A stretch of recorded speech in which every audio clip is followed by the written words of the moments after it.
Claxton now, this for me is a huge step up in competition for him. He's been doing very well. He's been doing very well. Highlight reel knockouts. We've seen it all, but he's only 5-0.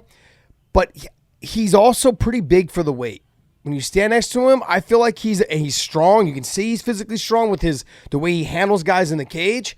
His wrestling is on point. He's put it all together. He's a little weak off of his back compared to like Sanchez has stepped up his grappling game a lot in his most recent fights. But can he attack so much against Claxton, who's doing so well with his ground and pound and his top position and such good control? Can Sanchez keep the fight on the feet to really fight the pace on the feet to make Claxton lose his conditioning, his cardio, and start panicking and maybe shoot a bad shot for a knockout or something along those lines? This fight's interesting to me because if one person doesn't implement their game plan properly, the other person can get finished. If Claxton can't get him down and keep him down and hold ground and pound and avoid the submissions, Sanchez is going to get him. You know, if Claxton can't do that, and if Sanchez can't stay off of his back and he can't catch the submission early in the fight when they're still kind of dry, it could be a long night of getting ground and pounded from the bottom for Sanchez, because he shoots submissions like crazy. Reminds me of Pettis a little bit, how he shoots all those submissions from the bottom. But if he doesn't get it, it could be a long night of ground and pound for him.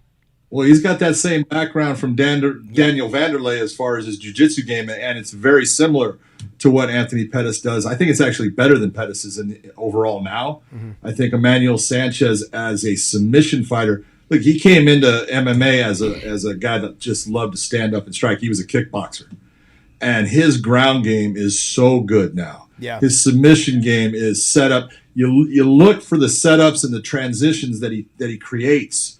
You know, and he did that when he fought Cecilia. You watched just the way he made every position dangerous for Sam. Mm-hmm. That's a guy you got to be careful of. But like you're saying, Tywan Claxton, he's a dark horse in this, because look at overall in the record, yes, he's undefeated, but he's young in his career. He's not a young guy, but he's young in his career in who he's gone against, and now he's taking the definite biggest step up out of everybody. In this tournament, he's the guy you look at and say he's got the least experience out of everyone. But he is incredibly strong for the featherweight division, and he is fast, and he can cover ground just amazingly quick as far as how much distance he can cover. You think you're at a safe distance from him, and he'll move, and he covers that distance so fast and hits you, and it's like, how did he get there that fast? That's what he brings. So this is a real question.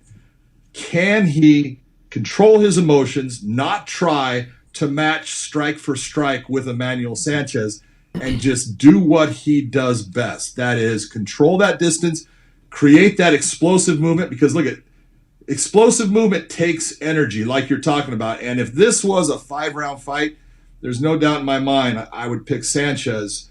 He's going to run through him, because he's going to take those rounds and he's going to start to just bury him by that pressure and that pace. And eventually all that fast twitch energy starts to just tail off.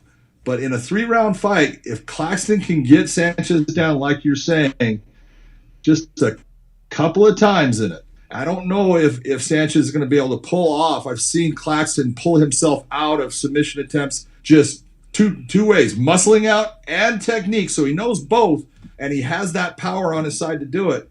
This is an interesting fight, because look at Sanchez is the guy, if you're looking at everyone besides the Archuleta Pitbull fight, you got AJ McKee and Sanchez. Those are the two guys that deserve championship shots again. Now, Sanchez had his one. He lost a 5-round decision to Pitbull. Yeah. But, you know, as far as this tournament, man, he's in the top 4 of the 16, no doubt. Oh, easily. As far as people you would pick to win it. Yeah, no, easily. I think he learned a lot from the Patricio fight, too, when he fought Pitbull. I think he learned a lot of what he needs to change and how he needs to make adjustments throughout the fight to end up getting to that title shot again.